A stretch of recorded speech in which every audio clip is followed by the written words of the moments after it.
Como uma pessoa vira lenda? O que acontece na vida dos poucos que são elevados à grandeza?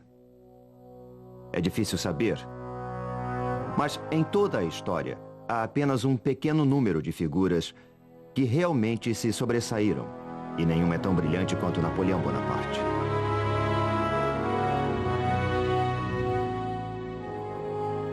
Este é o sepulcro do mais famoso líder do mundo. Um dos homens mais interessantes e complexos que já viveram. E uma das pessoas que mais admiro.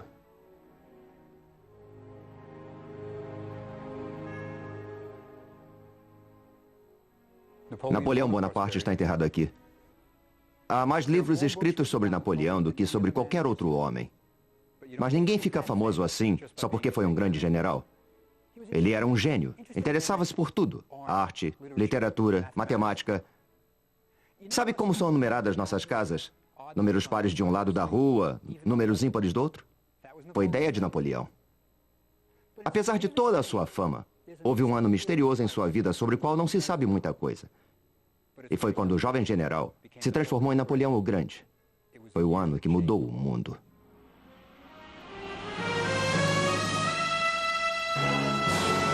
A obsessão de Napoleão.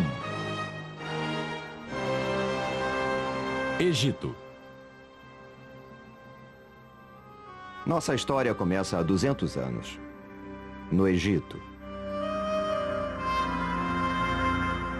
Uma terra quase desconhecida pelos europeus da época. Era um país que havia perdido contato com o seu passado glorioso. Seus enormes templos e monumentos estavam envoltos em mistério. Ninguém conseguia decifrar seus antigos documentos. Na época de Napoleão, o Egito era um país islâmico. A silhueta da capital, Cairo, era dominada pelas mesquitas e minaretes dos fiéis. Napoleão só tinha 29 anos e acabara de impressionar o mundo com suas vitórias militares na Itália. Ele pretendia consolidar sua glória e sua fama conquistando o Egito. Mas por que o Egito? Bom, a França estava em guerra com a Inglaterra. E ao conquistar o Egito, Napoleão poderia bloquear as rotas de comércio entre a Inglaterra e sua possessão mais valiosa, a Índia. Mas havia outro motivo. Bonaparte ansiava por um novo desafio. Ele escreveu: "A Europa é como um cupinzeiro, desmorona facilmente. Meu momento de glória já passou e essa pequenina Europa não me deu toda a glória que mereço. Precisamos caminhar para leste. Foi lá que as grandes figuras foram buscar a glória." E na sua busca por glória e fama, Napoleão seguiria os passos de seu ídolo, Alexandre o Grande. Ele singraria para o Egito, aquela terra exótica que estava, havia séculos, isolada do mundo ocidental. Após semanas no mar, os franceses desembarcaram perto de Alexandria, que era então um porto sonolento, e tomaram a cidade enfrentando a fraca resistência. O Egito não era sequer governado por egípcios. Os guerreiros mamelucos controlavam o país. No século XIII, o sultão do Egito comprou 12.000 jovens escravos vindos das montanhas do Cáucaso, perto da Armênia, chamados de Mamluk ou mamelucos, e os treinou para formarem uma tropa de elite. Os mamelucos logo derrubaram o sultão, e desde então dominavam o Cairo. Em breve, Napoleão iria derrotá-los em combate, mas não seria tão fácil assim. Este é o deserto egípcio. É quente, muito quente. No verão, a temperatura chega a 55 graus centígrados. Hoje, recomenda-se aos turistas para que usem chapéu, roupas leves e bebam 1 litro de água por hora. Napoleão chegou em julho. Seus homens vestiam uniformes pesados de lã e não carregavam garrafas d'água. Por quê? Porque Napoleão era incrivelmente contraditório. Ele esmiuçava todos os detalhes de suas campanhas. Era um grande estrategista, mas quando queria alguma coisa, queria e pronto. E agora ele queria o Cairo, que ficava a 210 quilômetros de distância.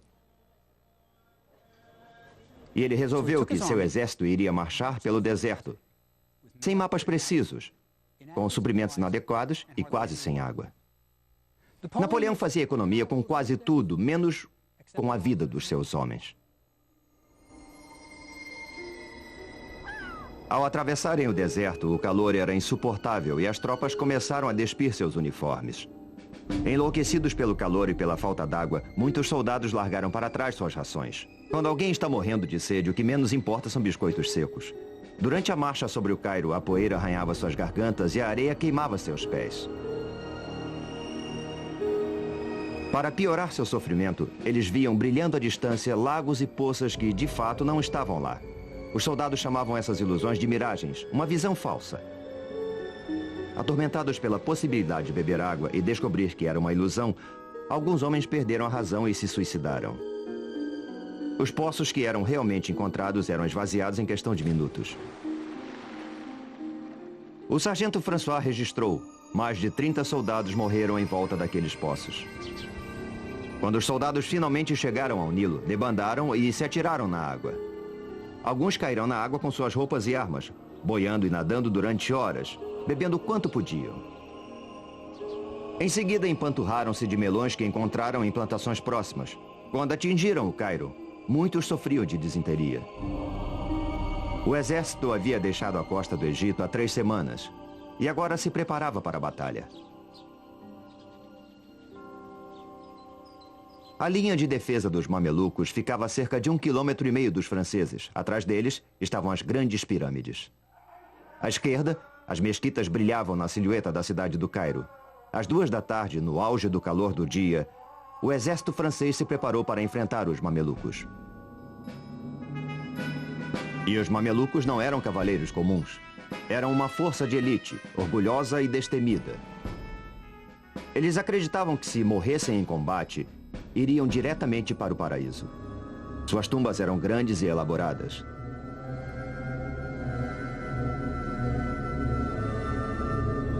Napoleão deu ordens para que suas divisões se colocassem em formação quadrada, tradicional.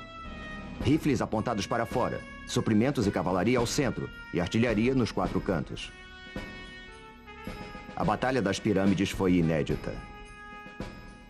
Pela primeira vez na história, um exército profissional europeu enfrentava uma força oriental de elite. A batalha poderia ser intitulada O Leste enfrenta o Oeste. Os mamelucos estavam preparados e confiantes. Trajando roupas exóticas e armados com punhais, rifles, machados de batalha e pistolas, os mamelucos pareciam uma força imbatível. Napoleão sempre soube como inspirar seus homens. Ele gritou apontando para as pirâmides: "Soldados, 40 séculos nos observam." A cavalaria mameluca lançou-se contra os quadrados franceses. As disciplinadas tropas francesas aguardaram até que os mamelucos chegassem bem perto delas e contra-atacaram com uma rajada devastadora. O ataque foi repetido. O resultado foi o mesmo.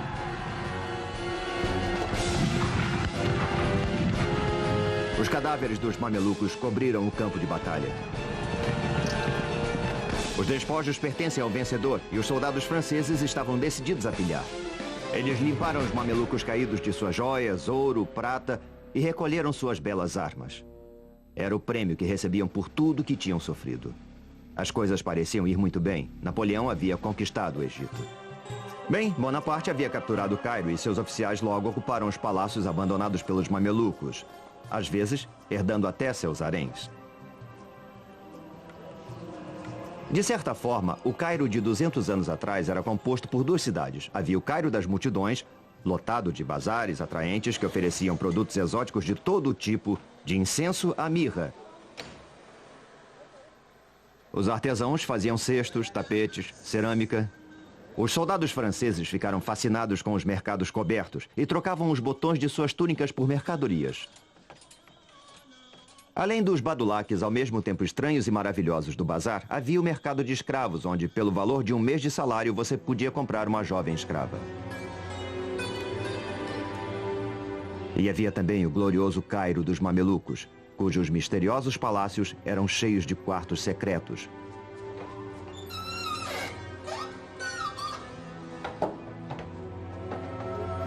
Onde as mulheres enclausuradas no harém observavam através de grades os homens falando e comendo. Os mamelucos viviam em um grande luxo, com mosaicos nos pisos e escadarias de mármore. alabastro e granito polido. Havia um banheiro em cada andar e as janelas eram de vidro. Napoleão ocupou a casa de um dos mamelucos que haviam fugido do Cairo. Mas havia mais do que palácios e luxo.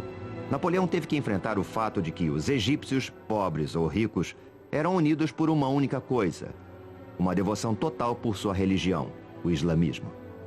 E Bonaparte, que era pragmático, anunciou: eu não sou cristão e meu exército e eu queremos nos converter ao islamismo.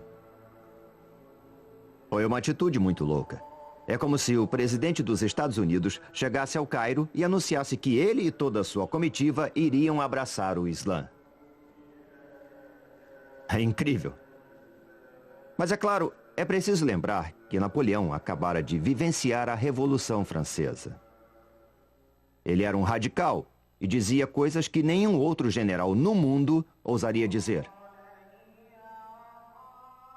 Mas havia um certo problema com a conversão em massa. Os islamitas não bebem álcool e todos os homens são circuncidados. Duas propostas que não eram exatamente do agrado dos soldados franceses. Com o exército acampado no Cairo, Napoleão deve ter ficado feliz. Ele acabara de derrotar os mamelucos e era o dono do Egito. Mas foi então que ocorreu um desastre. Napoleão, de fato, havia derrotado os mamelucos e se apossara do Egito. Mas sua sorte não duraria muito. Nesta baía em Abukir, na costa mediterrânea do Egito, Napoleão se depararia com o desastre. Sabe, ele não estava sozinho. A frota britânica, comandada pelo maior almirante da Inglaterra, Horatio Nelson, andava procurando seu inimigo, os franceses. E ele conseguiu finalmente encurralar sua presa em Abukir. O almirante francês queria levar sua frota para um porto mais seguro. Mas Napoleão insistiu que ela permanecesse em águas egípcias. Foi uma decisão que iria lhe custar caro. Isso porque a Baía de Abukir é um pesadelo para qualquer almirante. Uma baía rasa e sem proteção, que só é utilizada hoje por pescadores. E mesmo eles jamais sonhariam com passar a noite aqui, muito menos passar um mês ancorados neste local. O almirante francês Brie ancorou sua frota o mais perto da costa que ele julgava possível e mandou apontar todos os canhões para o mar aberto, prevenindo-se para o caso de Nelson vir a atacar, que foi exatamente o que aconteceu. Às 2 horas da tarde do dia do 1º de agosto, Nelson viu a frota francesa inteira ancorada na Baía de Abukir. Se ele parasse para aguardar o restante de sua frota, teria que esperar umas 6 horas para atacar. Ele só podia contar com 2 horas antes de o sol se pôr. Mas mesmo assim, Nelson resolveu se engajar na batalha naval mais espontânea de toda a história. Os franceses esperavam que os ingleses fossem respeitar as normas tradicionais de combate e aguardar o nascer do sol para alinhar seus navios em oposição aos navios franceses e abrir fogo contínuo até que um dos lados se rendesse. Mas Nelson resolveu romper com todas as normas e partiu direto para o ataque. Quando a frota britânica chegou mais perto da linha dos franceses, ficou claro que eles poderiam se meter entre a costa e os navios franceses que estavam ancorados. Os franceses não podiam imaginar que seriam atacados da praia, por isso não tinham nenhum canhão apontado naquela direção. E assim viraram alvos estáticos sem defesa. A batalha atravessou a noite e o rugir dos canhões e os gritos dos feridos e moribundos encheram o ar.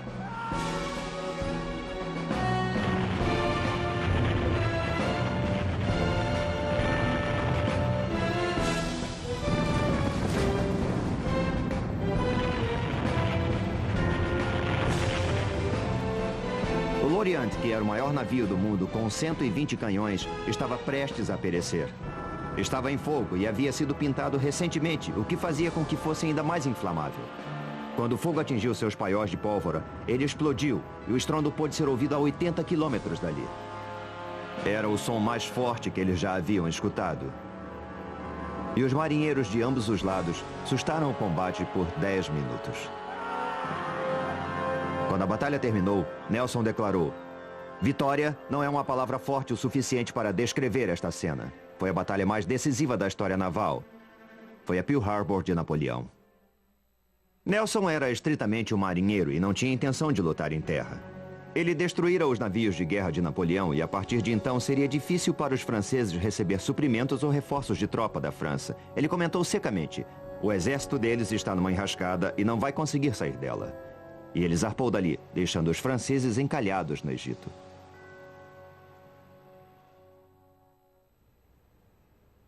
Imagine a situação de Napoleão. A sua frota havia sido destruída. Ele estava isolado. Não podia mandar vir nem suprimentos nem tropas da França. Era um desastre em termos militares.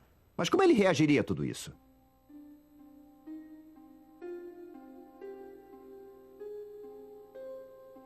Ele funda um instituto de estudos científicos no Egito. Ele não é um soldado como os outros. Ele é um general com uma tremenda força de vontade e enorme habilidade intelectual. O Instituto de Napoleão foi constituído por cientistas, pesquisadores e artistas que ele havia trazido consigo para estudar todos os aspectos do Egito. Um dos favoritos era Vivant Denon, o artista que ajudou Napoleão a levar a arte italiana para a França durante a campanha da Itália. Aos 55 anos, Denon era um dos membros mais velhos da campanha do Egito, mas não se importava com as balas zunindo sobre sua cabeça enquanto fazia esboços dos templos. E havia também o general Caffarelli, que comandava o batalhão de engenharia. Ele havia perdido uma perna lutando na Alemanha e andava por todo lado com uma perna de pau. Napoleão gostava de sua animação e levava Caffarelli para onde fosse. Na primeira reunião do Instituto, Napoleão, que era o vice-presidente, sugeriu assuntos para pesquisa, tais como: haverá formas de melhorar o pão? Era o francês falando. Haverá matéria-prima para a pólvora no Egito? Era o soldado falando. Como podemos melhorar o sistema legal do Egito? Era o filósofo falando. Mas os cientistas podiam escolher o que investigar, e mesmo os mais tímidos preferiam explorar as pirâmides a estudar fornos de pão. Fundado o Instituto, Napoleão estava agora pronto para visitar as pirâmides. E certamente mostraram a ele uma múmia, como fazem com todos os turistas. Quando Bonaparte visitou as pirâmides, ele deve ter se impressionado. A Grande Pirâmide era 2 vezes mais alta que o mais alto prédio da França. Até a construção da Torre Eiffel, ela era a construção mais alta do mundo. Napoleão mandou que alguns de seus soldados escalassem a Grande Pirâmide, mas ele ficou na base. Com sua ativa mente matemática, ele calculou de cabeça que as pedras contidas nas 3 grandes pirâmides seriam suficientes para erguer um muro de 1 metro de espessura e 3 de altura, cercando toda a França. Enquanto Napoleão sonhava em construir um Império Oriental, seus problemas se avolumavam em Paris. Estava para estourar um escândalo que o atormentaria pelo resto de sua vida.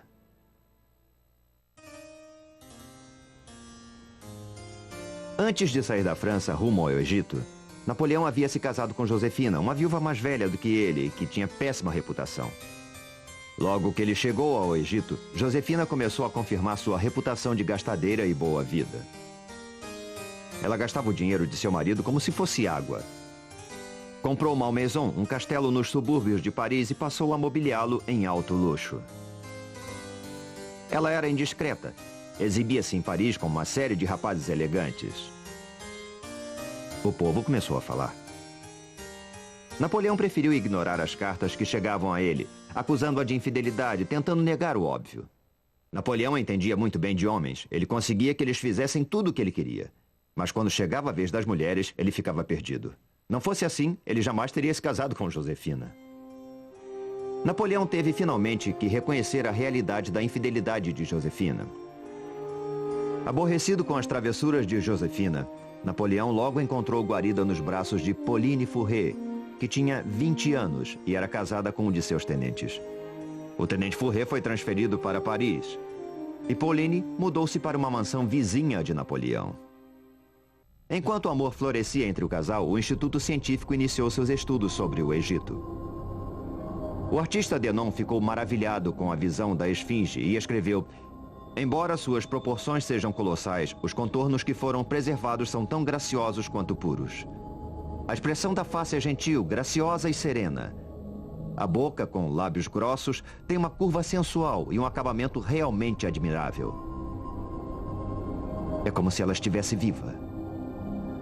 Denon queria ver o restante do Egito e acompanhou o exército francês que perseguia os mamelucos ao sul.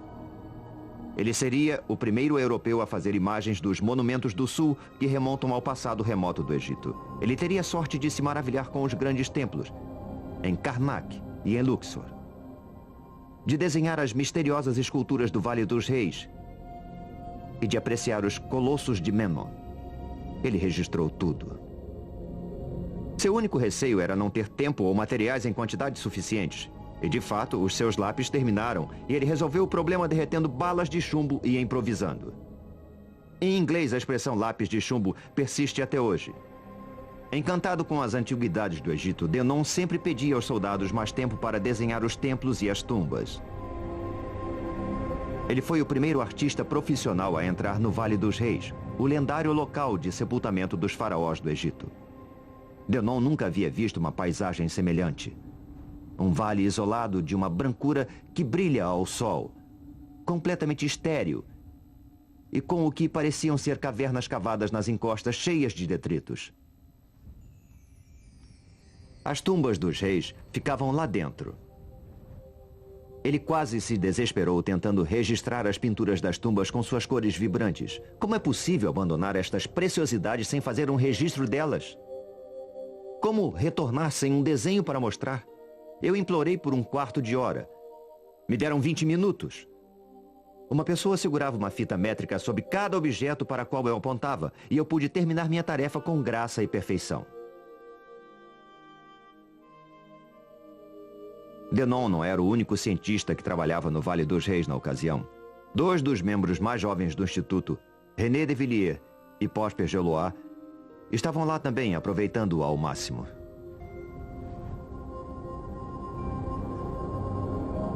Quando os faraós começaram a ser enterrados aqui, as pirâmides já tinham 1000 anos de idade. Eram monumentos muito antigos.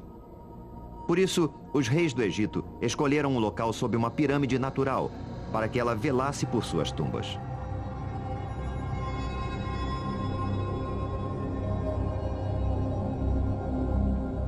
Os 2 jovens engenheiros, alegres e em busca de aventuras, subiram do Vale dos Reis para outro vale, onde não havia tumbas pelo que se sabia. Eles descobriram uma.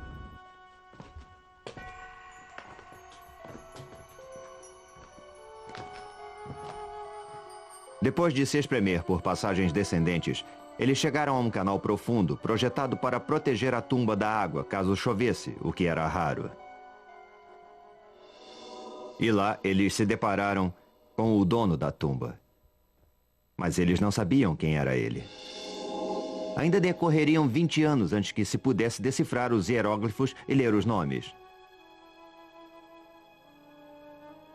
Nossos jovens amigos haviam descoberto a tumba de Amenhotep III, um dos maiores reis do Egito. Foi ele quem ergueu alguns dos mais importantes monumentos do Egito.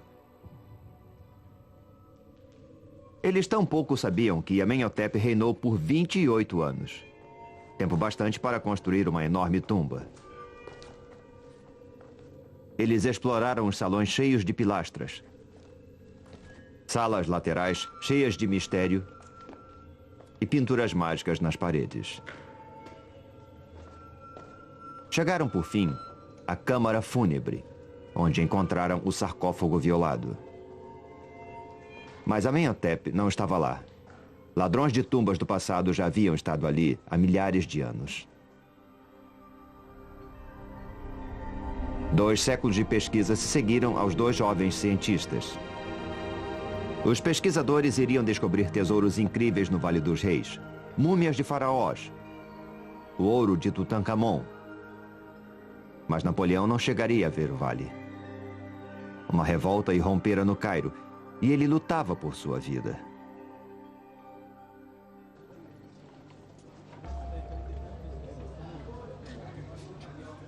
Assim como hoje, os egípcios se reuniam nas casas de café do Cairo para fumar e beber o forte café turco. Nem pensar em leite por aqui. A conversa era sempre sobre política e sobre a invasão francesa, mas os sussurros eram de revolta. Napoleão começava a perder controle sobre a cidade. Durante o tempo todo, Bonaparte tentou convencer os egípcios de que ele era um islamita, como eles, amigo deles e seu libertador. Eles nunca acreditaram nele. Além disso, os impostos que ele impusera para financiar seu exército os asfixiavam. E ainda havia outros problemas. Um escritor árabe da época anotou: a presença dos franceses no Cairo era intolerável. Especialmente quando os egípcios viam suas próprias mulheres e filhas caminhando pelas ruas sem véus, parecendo serem de propriedade dos franceses, com quem eram vistas em público e com quem dormiam. Perante esses fatos, os islamitas morriam de vergonha. A revolta começou a ferver. Os líderes religiosos do Cairo pregavam de seus púlpitos contra os infiéis franceses, e no dia 21 de outubro, espolcou a revolta. Um dos líderes religiosos gritou: que todos os que acreditam no único Deus se encaminhem para a mesquita de Al-Azhar. Hoje é o dia de lutar contra o infiel. Às 6 da manhã, os fiéis do Islã já estavam correndo pelas ruas apinhadas do Cairo, carregando paus e mosquetões. Não demorou muito e pequenos grupos de soldados franceses foram atacados e o general Dupey, que comandava a região do Cairo, foi morto. Napoleão, enfurecido, ordenou de seu quartel-general que todos os canhões da cidadela fossem apontados para a mesquita de Al-Azhar e que abrissem fogo sobre ela e tudo que houvesse ao seu redor. O canhonaço durou 12 horas.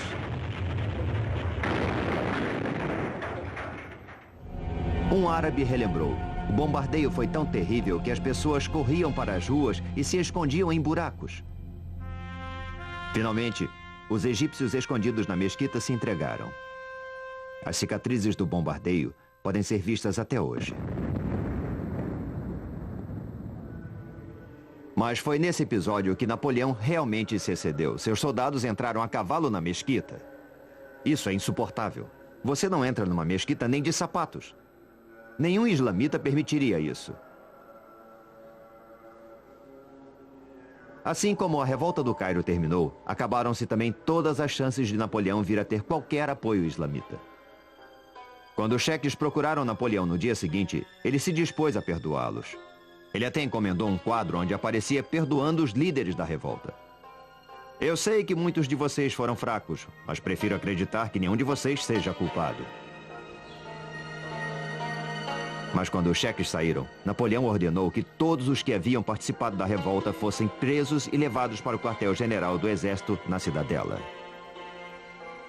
Lá, em segredo, de madrugada, os rebeldes foram decapitados e seus corpos lançados ao Nilo. Napoleão estava aprendendo a se comportar como um ditador oriental.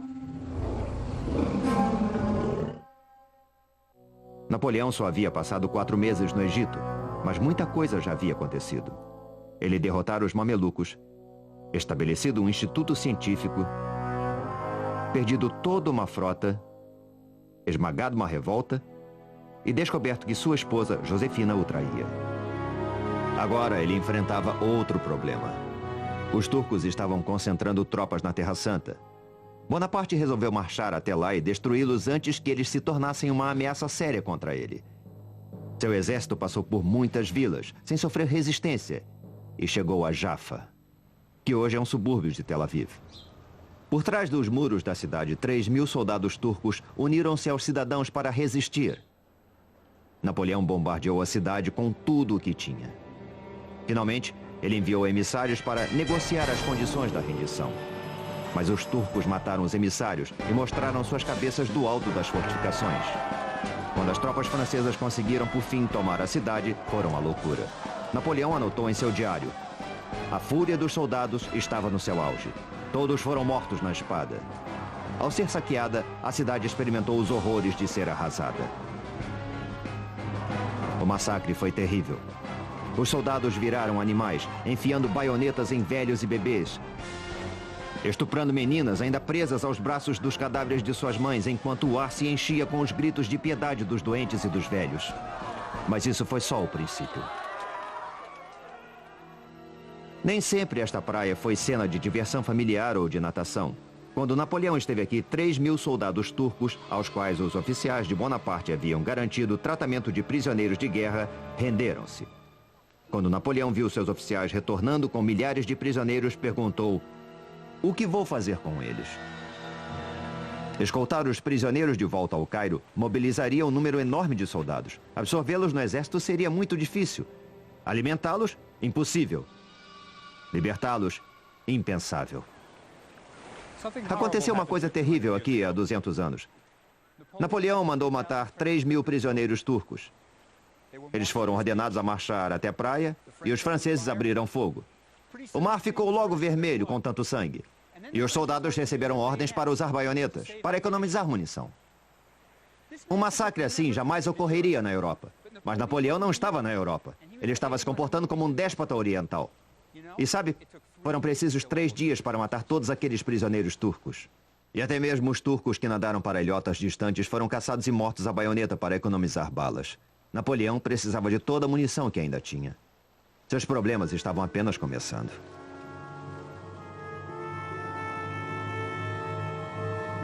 Quando Napoleão penetrou na Terra Santa, a peste estava a toda força e ele perdia dezenas de soldados a cada dia. Para minorar o sofrimento de suas tropas, Napoleão abriu um hospital em Jaffa, que ficou logo atulhado de vítimas. Todos estavam aterrorizados com a peste. A doença vinha havia séculos dizimando países inteiros. Ela parecia não ter origem e ninguém sabia o que a causava. O que as pessoas sabiam era que ela levava a uma morte horrível, começando com uma febre e feridas enormes que cobriam todo o corpo.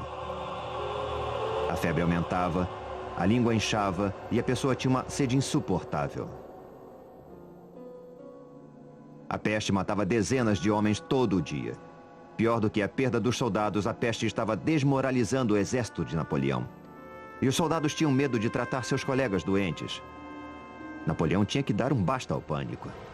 E então ele declarou que a causa da peste era o medo e que a coragem era a cura. Como o diagnóstico médico não era essas coisas, mas queria provar sua tese. Ele foi então até o hospital da peste. Conversou com os doentes e então, mestre dos grandes gestos que era, chocou a todos. Aos seus pés estava um cadáver asqueroso. O uniforme do soldado estava manchado pelas pústulas que haviam estourado. E o que ele fez? Ele se ajoelhou, pegou o morto em seus braços, carregou-o até um lugar mais digno para o seu repouso e o colocou lá. E se diga o que for sobre Napoleão, ele não tinha medo. Por isso, seus exércitos faziam o que ele quisesse. Mais tarde, Bonaparte faria com que esse evento fosse imortalizado numa pintura, onde o soldado morto é mostrado vivo, e o hospital aparece bem mais majestoso do que realmente era. E a lenda crescia. Por mais horrível que fosse, a peste não era o maior inimigo de Napoleão. Esse ainda estava por aparecer. Quando o exército de Napoleão chegou à cidade de Acre, teve que enfrentar um dos tiranos mais cruéis da Terra Santa, o Pachá de Dzejar, que era conhecido como o açougueiro, porque a maioria de seus serviçais era mutilada, faltava-lhes uma orelha, um olho, punição por erros. O forte do Pachá, que defendia a cidade de Acre, tinha uma posição privilegiada, com apenas um dos seus lados pesadamente fortificado, virado para a terra. Isso foi um aspecto crucial na batalha que se seguiria. Porque, veja, há apenas 2 táticas básicas quando o inimigo está protegido por um forte. A, acampar em torno do forte e esperar que o inimigo morra de fome. E B, assaltar o forte. Mas Napoleão não poderia matar o Pachá de fome, porque a frota inglesa, também sua inimiga, navegava até o forte e supria Dzejar com todas as provisões que necessitasse.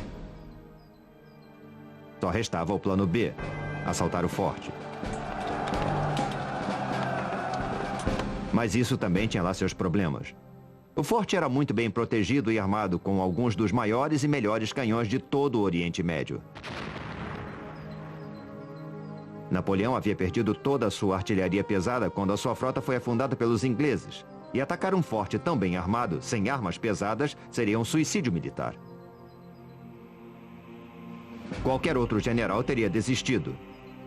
E o que fez Napoleão? Ele atacou o forte.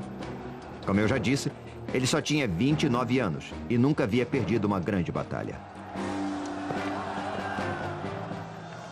Mas o assalto seria extremamente difícil. Os ingleses haviam assestado canhões numa pequena ilha perto da costa para proteger a área mais vulnerável do forte, o portão principal da cidade. O auxiliar capenga de Napoleão, Caffarelli, percebeu logo que eles deveriam atacar o lado do forte oposto aos canhões ingleses. E ele decidiu atacar uma torre de canto. Se ela fosse rompida, os franceses poderiam entrar de assalto no forte. Mas para chegar a ela, eles teriam que cruzar um fosso. Caffarelli supervisionava a operação, claudicando. Os franceses estavam acampados a uns 500 metros do fosso e um engenheiro foi enviado para reconhecer o terreno, mas foi morto por um franco-atirador, e Napoleão não conseguiu saber detalhes da profundidade nem da topografia do fosso. De onde estavam só podiam ver um declive suave, descendo para o fosso. Quando o exército atacou, ficou claro que o declive terminava de forma abrupta. E à frente havia uma queda livre de cerca de 6 metros. Os franceses tentaram desesperadamente construir escadas para descer ao fundo do fosso e subir do outro lado. Mas isso era impossível, porque os homens de Dzéjar atiravam neles e o fosso virou uma armadilha mortal.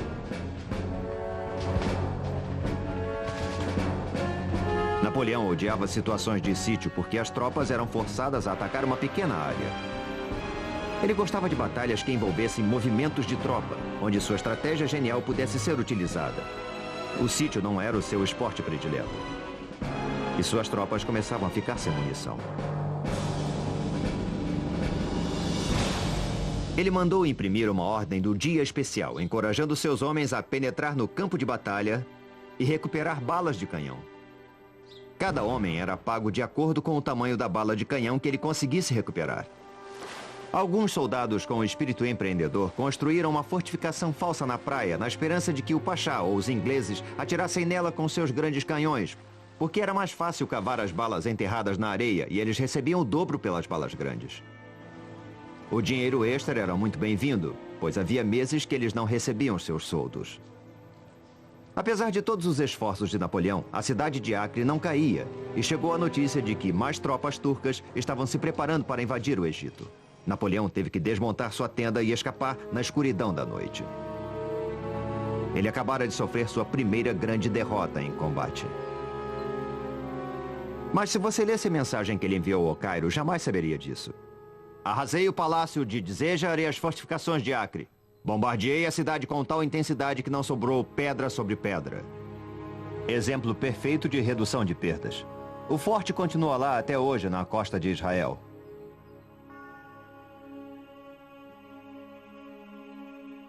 Mas ele não podia esconder as baixas. O auxiliar predileto de Napoleão, o Caffarelli, de uma perna só, teve o braço esmagado por uma bala de canhão e morreu 18 dias depois. Ele está enterrado aqui. Enquanto a tropa marchava de volta ao Cairo, Napoleão matutava sobre decisões muito difíceis. Ele teve que abandonar muitos de seus homens cujos ferimentos impediam sua remoção. Os feridos que suportavam a viagem eram transportados em cavalos e camelos. Mas os canhões de campanha também tinham que ser puxados pelos animais e Napoleão não os tinha em número suficiente. Quando chegaram à cidade de Tantura, 22 canhões foram jogados ao mar, liberando mais cavalos e camelos para carregar os feridos. Um cirurgião chamado Larrey inventou uma ambulância sobre um cavalo. Napoleão caminhava. Quando a tropa atravessou Jaffa, onde os soldados turcos haviam sido massacrados, Napoleão teve que tomar mais uma decisão difícil. Os soldados do Hospital da Peste estavam doentes demais para serem removidos e os turcos estavam se aproximando. O pitoresco mosteiro armênio que abrigou tanto sofrimento está hoje em péssimo estado. De pé aqui, eu posso imaginar os gritos delirantes dos homens que aguardavam a morte. E foi nestes quartos que se desenrolou uma trama moral há 200 anos. Napoleão ordenou que os franceses que sofriam da peste fossem envenenados para não deixá-los serem torturados pelos homens de Dzéjar.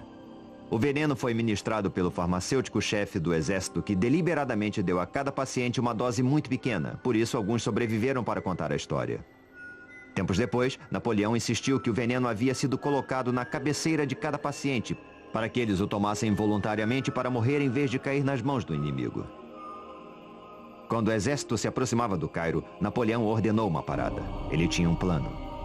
Os feridos foram deixados em povoados fora da cidade. Os saudáveis entraram em formação e com as bandeiras capturadas à frente e a banda tocando a toda altura, o exército entrou triunfal no Cairo, pela Bab el-Nasser, o Portão da Vitória. Ele não só entrou pelo Portão da Vitória, como renomeou suas torres com nomes de seus compatriotas. Ainda é possível ver as inscrições. Napoleão era um herói, ou pelo menos, Era essa a sua versão dos fatos. Ele sabia que a campanha do Egito estava perdida. Mas ele mesmo estava longe do fim. Napoleão compreendeu que a campanha do Egito estava perdida. Ele havia sido completamente derrotado em Acre. Perdia centenas de homens a cada dia por causa da peste e não tinha como obter reforços. Bom, se ele não tinha chegado à glória no Egito, talvez chegasse na Europa. Ele mandou chamar o seu subordinado direto, o general Kleber, ao forte em Roseta. Mas Napoleão não pretendia estar presente ao encontro. Quando Kleber chegou ao forte, Napoleão já estava a quilômetros de distância, na costa de Alexandria, a bordo de um navio. Ele iria abandonar o Egito para sempre. Ele não disse nada a Pauline, sua amante. Não contou ao exército. Não disse nada nem ao seu subordinado direto, general Kleber. Eu acho que ele não queria ficar frente a frente com Kleber. Ao invés disso, ele deixou um pacote que continha uma carta. Essa carta revela muito sobre o caráter de Napoleão.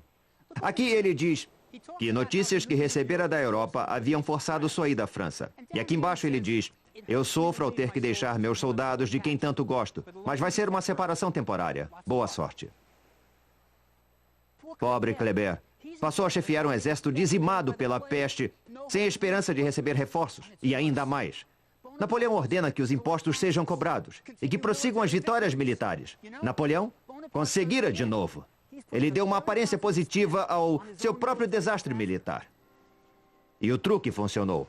Bonaparte voltou a Paris, não como um general derrotado que abandonara um exército dizimado. Ele voltou como um herói. Ele mandou que fossem cunhadas medalhas que o mostravam como libertador do Egito. E passou a comemorar vitórias que nunca existiram. Numa das medalhas, ele aparecia entrando no Egito como um imperador romano, numa carruagem puxada por 2 camelos. Bobagem total. Ele perdera a metade de seu exército, mas todo mundo acreditava na versão dele. Em poucas semanas, ele governava a França.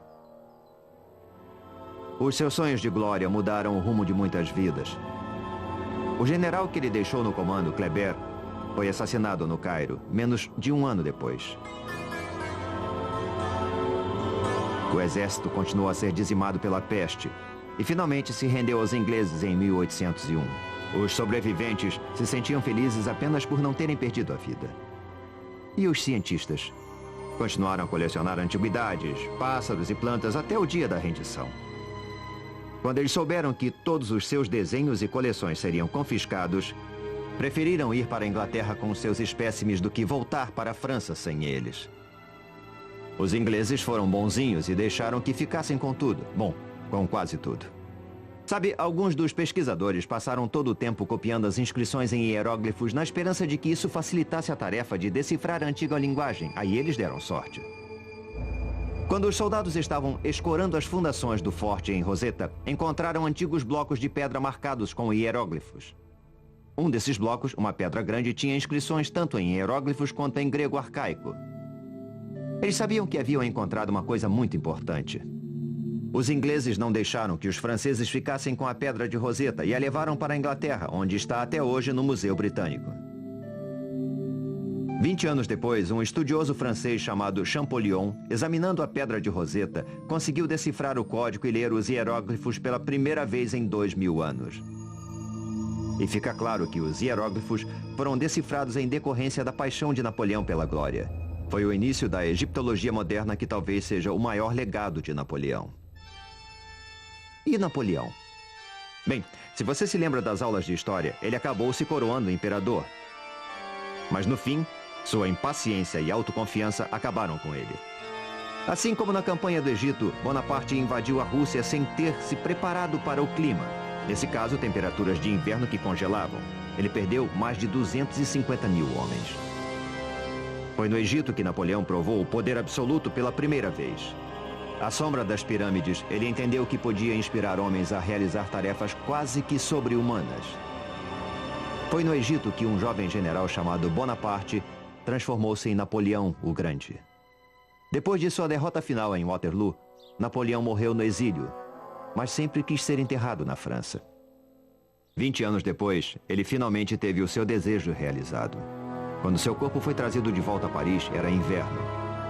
A temperatura estava abaixo de zero. O corpo de Napoleão atravessou as ruas numa carruagem dourada, em forma de templo, decorada nas cores púrpura e ouro. Velhos soldados, veteranos de Waterloo e das campanhas da Rússia e do Egito, se alinharam nas ruas, trajando uniformes velhos, que já não serviam para eles, para saudar seu imperador pela última vez. Foram distribuídas 36 mil entradas para o funeral.